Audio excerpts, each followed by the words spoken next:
Dia 23/10/2019. Vou gravar baixo, porque tem gente dormindo.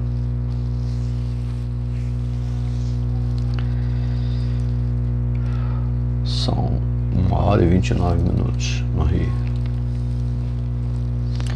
Bom, perdi o sono. Vamos ver se sai alguma coisa aqui, né? Sempre tive vontade de gravar essa mensagem aqui. É uma mensagem grande, vai demorar, mas na hora da edição a gente procura cortar. Dá licença, tá cercando.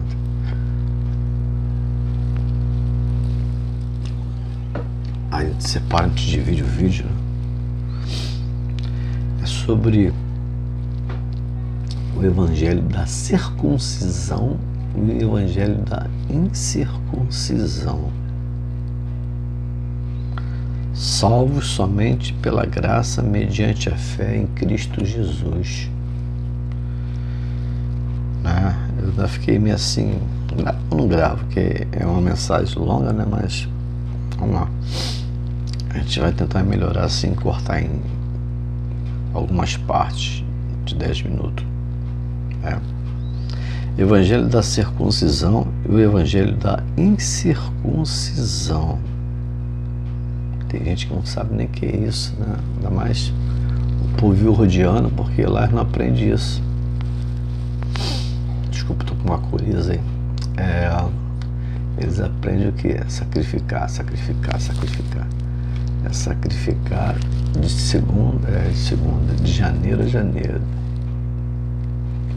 Mas salvo somente pela graça mediante a fé em Cristo Jesus. Tô preocupado agora aos outros. Fazer o quê? Tô sem sono. O que é evangelho da circuncisão? Antes de responder, é necessário dizer que circuncisão é algo totalmente voltado aos judeus. Quando Paulo faz menção do evangelho da circuncisão na carta aos Gálatas, no capítulo 2, estava falando evangelho aos judeus. Esse evangelho aos judeus foi confiado ao apóstolo Pedro. Referência Gálatas 2:7. Portanto, evangelho da circuncisão em Gálatas 2 quer dizer evangelho aos judeus. Ok? Evangelho da incircuncisão era o evangelho aos gentios, pois todos que não eram circuncidados, obviamente, eram incircuncisos. Assim eram chamados gentios. Referência Efésios 2:11. Mas tanto para os judeus como para os gentios só cabia um evangelho, o evangelho da graça de Deus, que nos leva à justificação pela fé em Cristo Jesus. Pedro sabia disso. Leia em Atos 15, versículo 10 e versículo 11. E por saber e querer agradar homens, foi duramente repreendido por Paulo. Vamos lá, esse texto é muito conhecido nos Gálatas, né? Pedro havia feito uma visita a uma cidade chamada Antioquia. Antioquia era uma cidade gentílica. Pedro estava em comunhão com os judeus, sentava à mesma mesa e comia com eles. Mas, como alguns da igreja de Jerusalém vieram a Antioquia, se apartou com medo. Olha só, a rocha da igreja católica romana, que chamam de rocha, né? Com medo dos judeus convertidos. Foi quando Paulo repreendeu duramente Pedro na presença de todos. Vamos ver. Pois não estava se comportando segundo a verdade do Evangelho. Existe a verdade do Evangelho. Isso que está sendo pregado aí não tem nada de verdade do Evangelho. Aliás, não tem nem Bíblia, né? Paulo disse que, sendo ele, Pedro, judeu, obrigava os gentios a viverem como judeus. E como os judeus viviam? Viviam guardando a lei de Moisés. Mas Jesus cumpriu a lei, dando fim à mesma. Romanos 10:4. O que escrevi, né, ou melhor, escrevi, agora estou gravando para vocês agora, né? Você pode ler em Gálatas 2, vai do capítulo 2, vai do versículo 11 até o 15, tá? Mas vamos continuar com a aula que Paulo deu não só a Pedro, como os demais que vieram da parte de Tiago. Vamos lá. Sabendo, contudo, que o homem não é justificado por obras da lei, e sim mediante a fé em Cristo Jesus. Aí ele diz: também nós, né, judeus, né, no caso, temos crido em Jesus para que fôssemos justificados pela fé em Cristo Jesus e não por obras da lei, pois por obras da lei ninguém será justificado. Gálatas 2,16. Paulo deixa bem claro que por obras da lei ninguém é justificado.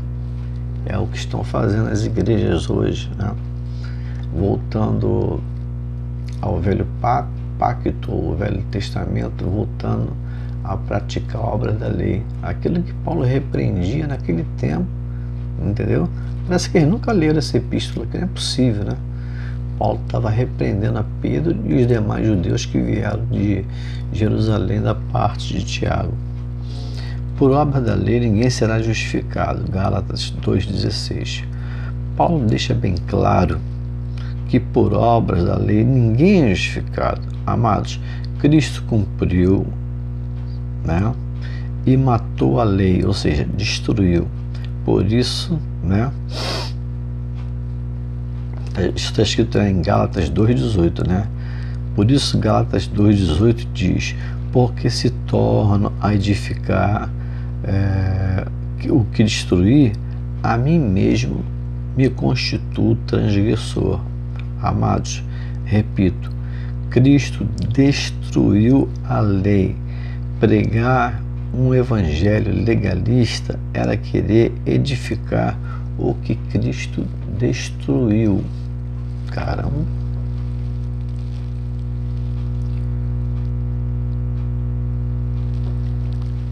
Secou.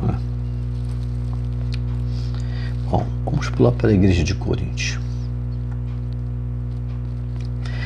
A igreja de Coríntios estava sendo contaminada por pessoas que tinham inveja de Paulo. Tais pessoas, com certeza, eram crentes da circuncisão, ou seja, judeus. Deus havia demarcado um limite de esfera de ação no que tange a pregar o Evangelho. O que fora confiado a Paulo se estendia até a cidade de Corinto, né? Pois Corinto era uma cidade gentílica. E Paulo foi constituído por Deus apóstolo dos gentios. Ele, ou seja, Paulo, dizia que não ultrapassava tais limites. Ler 2 de Coríntios 10, 13 e 14.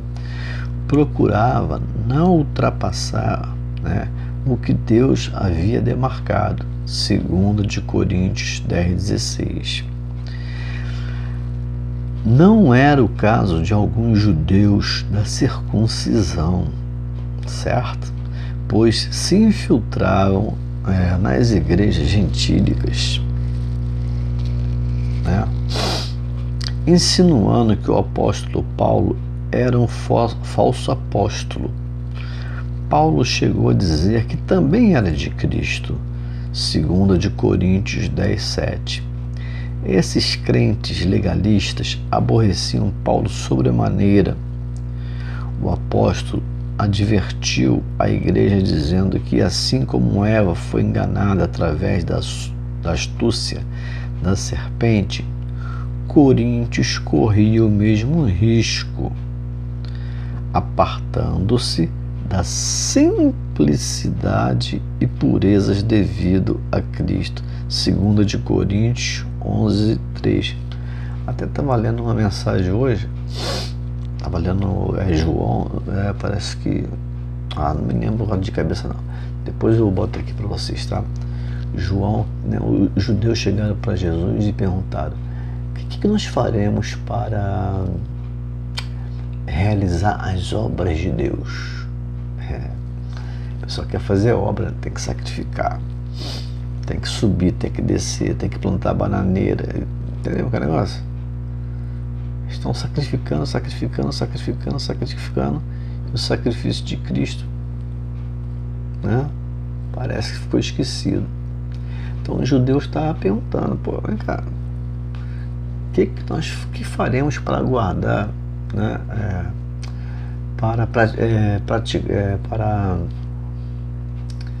para fazer as obras de Deus? Sabe o que Jesus respondeu para eles? A obra de Deus é essa, que creiais naquele, entendeu? Que o Pai enviou. Olha só, num versículo só, Jesus resumiu tudo. Tão simples que eles te espantaram. Só isso? O povo já gosta de, sabe, de fazer as coisas, de se gloriar na carne. Você está entendendo? Se fosse por obras, né, o que existe pessoas fazendo obras por aí, já estava justificado. Não precisaria de Cristo ter vindo, derramado sangue, carregado a cruz, ter morrido na cruz e ressuscitado ao terceiro dia, dando fim, né, ao legalismo. Então Jesus falou: a obra de Deus é essa, que creais naquele que o Pai enviou, tá? Bom, procurava não ultrapassar o que Deus havia demarcado, 2 de Coríntios 10:16. Não era no caso de alguns judeus da circuncisão, pois se infiltravam nas igrejas gentílicas, insinuando que Paulo era um falso apóstolo. Paulo chegou a dizer que era de Cristo, né? Ali, mas estou repetindo, 2 de Coríntios 10:7. Esses crentes legalistas aborreciam Paulo sobremaneira. Paulo advertiu a igreja dizendo que, assim como Eva foi enganada através da astúcia da serpente, Coríntios corria o mesmo risco, apartando-se da simplicidade, né? Foi aí que eu entrei com essa passagem de João, né? Da simplicidade e purezas devido a Cristo. 2 de Coríntios 11:3. Veja esse versículo. Se na verdade vindo alguém prega outro Jesus que não temos pregado, ou aceitais espírito diferente que não tendes recebido, ou evangelho diferente que não tendes abraçado, a este boamente tolerais. Chamou a atenção deles, hein? Amados, a coisa é tão séria, né, que tinham pessoas pregando outro Jesus, olha só, outro Jesus, e com certeza esses que pregavam outro Jesus não eram judeus, né? Não eram judeus que não faziam parte da comunidade cristã de Jerusalém, pois tais judeus nem suportavam ouvir falar que Jesus era o Cristo. Paulo pregava Jesus Cristo crucificado e ressuscitado. Vamos ficar por aqui, né? Deixa eu ver quantos minutos tem. Tá ali marcando. Vamos ficar por aqui, depois a gente continua, tá bom? Graça e paz, né? Fique com Deus. Tchau, tchau.